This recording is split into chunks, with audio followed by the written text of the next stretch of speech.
Thank you, Richard, for coming along tonight. Now, Richard, you haven't always been reading the Bible with people, half your time. How would you, if you wind the clock back, how would have you described your Christian life some 10, 15 years ago? Well, I've got to tell you, that's not a great picture. I would say that even though I'd been a Christian for some 35 years, 10 years ago, 9 years ago I started this, I would say to you that I was a member of the rotting Christian sponge party. Now, what do I mean by that? I mean that I'd had fantastic teaching in really good churches, really good.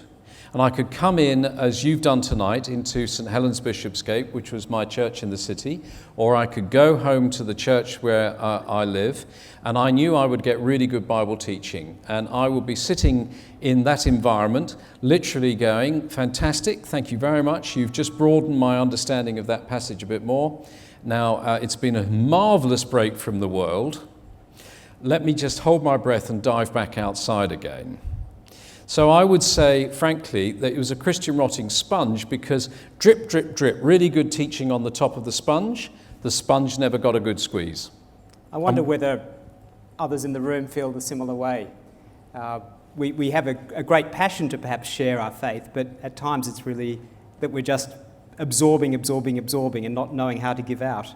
Yeah, I look back and say that was not an attractive advert for Christianity, was it? I mean, it was that actually my Christianity was about me and propping me up and keeping me spiritually charged.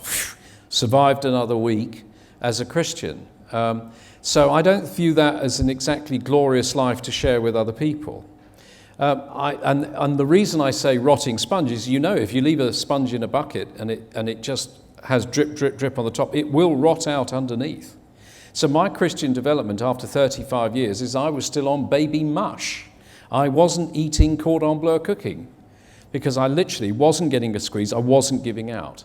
There's one verse, actually, if you want to look this up, Mark 4, verse 24. It absolutely sums up where I was at. It says this: pay attention to what you hear. With the measure you use, it will be measured to you. Well, there was the problem. I wasn't using. So therefore, the amount that I was actually growing was very, very negligible. And the verse gets worse because it ends up with, and still more will be added to you.